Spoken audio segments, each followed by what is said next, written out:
Donc, aujourd'hui, le 6 septembre, environ 10 heures. Oui, environ 10 heures, parce qu'on entend les enfants dans le cours d'école. Qu'est-ce qu'on a ici? On a une Nissan Sentra 2013 que j'ai commencé à déshabiller hier. On voit là le capot, le pare-choc et les phares avant. Donc, une fois déshabillé, ça commence à donner ceci.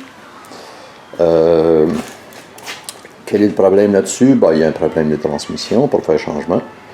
La commande d'un nouveau set de poulies. A été passée. On voit ici le set de poulies en question. Ça, c'est une ancienne transmission. Je pourrais jaser un petit peu plus tard, un peu plus longuement des problèmes qu'il y a là-dessus. Maintenant, en plus du problème de transmission, on a aussi un bas de caisse qui a été négligé et qui est passablement rouillé. Donc, aujourd'hui, la vie est belle si la transmission est sur l'établi.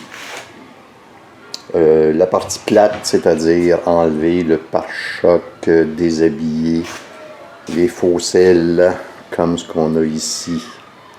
Donc, déshabiller, enlever les faux selles, enlever le pare-choc, enlever la petite capote de dessous. Tout ça est fait. Ce qui est plaisant avec ce modèle-là, c'est que c'est facile d'enlever le radiateur, radiateur du moteur, le condenseur d'air climatisé et le ventilateur de radiateur. Tout ça s'enlève très bien. 2 durites à défaire et c'est tout. Maintenant. Donc aujourd'hui, comme je le dis, la vie est belle si la transmission est sur l'établi. Cette voiture-ci vient d'un jeune monsieur qui s'appelle Loïc et de sa mère, qui était la propriétaire, qui s'appelle Chantal. Donc s'ils regardent ceci, ils vont voir effectivement quel sera le résultat et toutes les étapes qui ont été faites pour parvenir à ce résultat. Et en plus, là, c'est pour mon frère Sylvain. Sylvain, si tu regardes ça, là, au moins, pendant ta convalescence, ça va te permettre de te distraire un tout petit peu. Je m'y mets. Pour être en mesure, donc, d'enlever le cardan. D'abord, on enlève l'étrier. 2 bottes de 14 mm.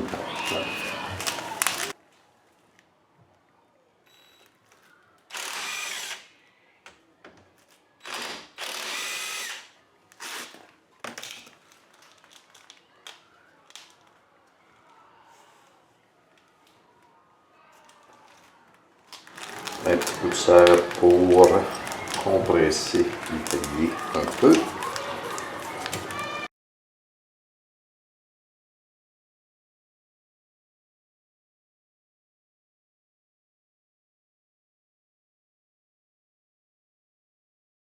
Ensuite, 19 mm de support, la braquette.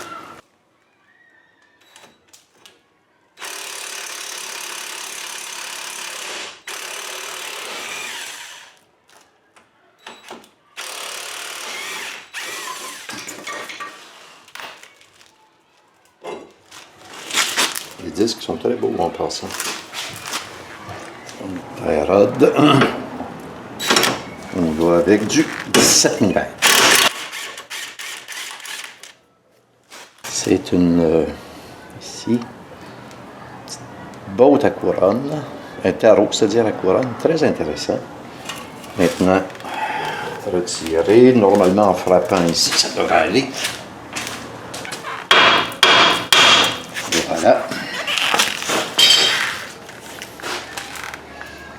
Évaluation de la tie rod, très bonne.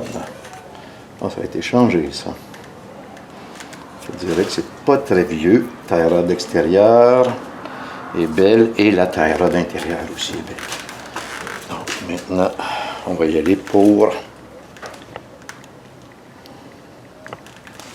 Donc on va y aller pour la grosse botte du cardan.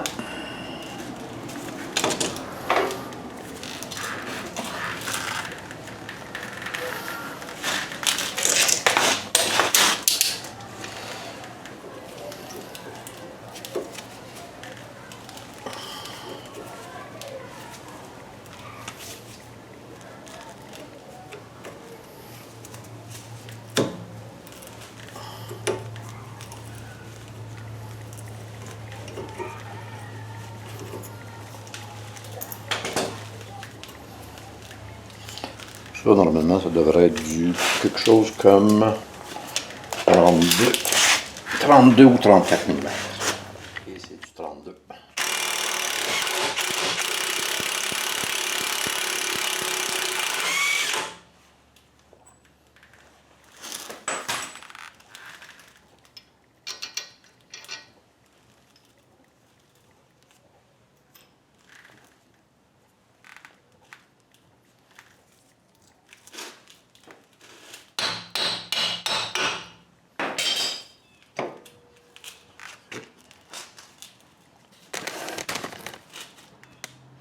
Et finalement, séparation de la jambe de force, de la jambe de suspension, du porte-moyeu, 21 mm.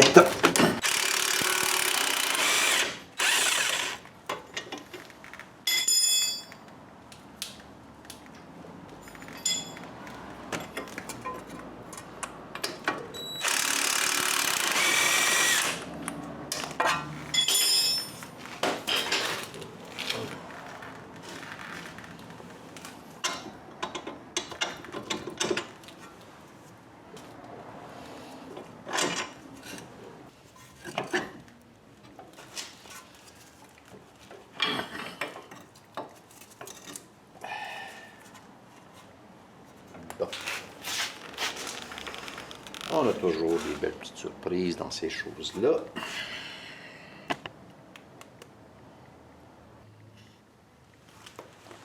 Exemple, le ball joint ici, lui, il est plutôt pas mal fini, je dirais que. Donc, il va falloir enlever ça. Mais bon, ça, je vais avoir le temps de le faire plus tard.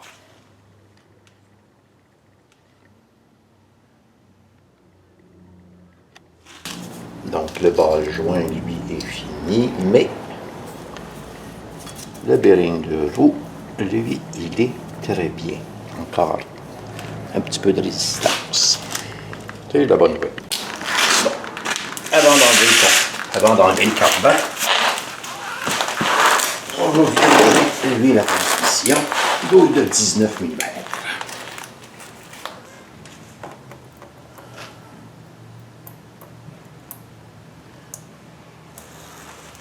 OK. Là, ça commence à couler. Donc, une fois le bouchon enlevé, c'est pas suffisant. Ça nous prend une clé à laine de 5 mm pour enlever le tube de trop-plein.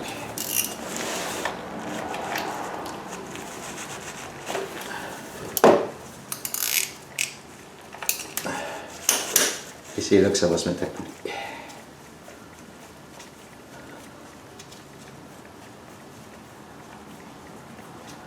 Le principe assez brillant, ça, je dirais. Voilà. Donc, une fois l'huile enlevée, on vient avec ceci, séparer le cardan de la transmission. Et là, on est sûr qu'il n'y a pas d'huile qui coule. Prochaine étape, la même chose de l'autre côté. Donc, la prochaine étape, le porte-moyeu est enlevé du côté droit, du côté passager. Là, je vais enlever cette bavette-ci, qui est relativement simple à enlever. Pourquoi est-ce que je l'enlève? Tout simplement pour me donner du dégagement, pour sortir la transmission ici. Donc, ça va assez bien. On a une botte ici, c'est du 14 mm. Et on a deux bottes en dessous pour lesquels il y a un trou d'accès. Et ce sont des 17 mm. Je m'exécute.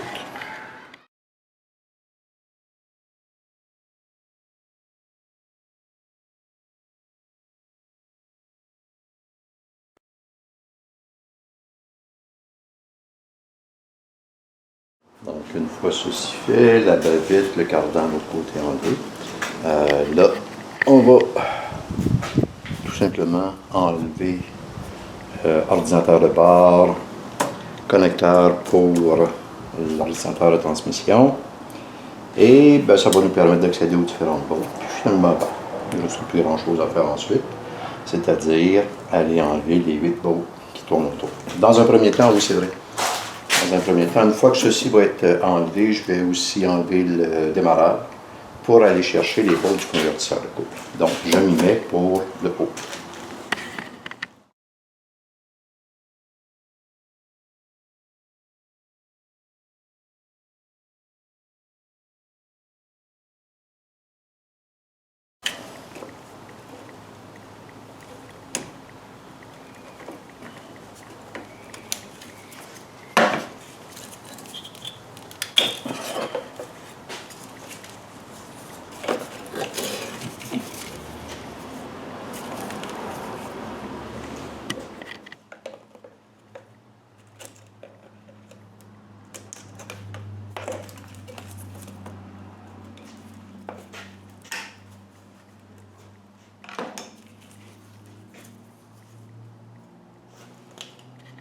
Bon, maintenant que le haut est passablement déshabillé, là je vais séparer le démarreur. Pour ce faire, on va d'abord enlever le connecteur qui est ici, cette durée ici qui est plus dans les jambes qu'autre chose. Puis ensuite, ben, on va détaquer à peu près tout ce qui s'appelle couette de filage. Go!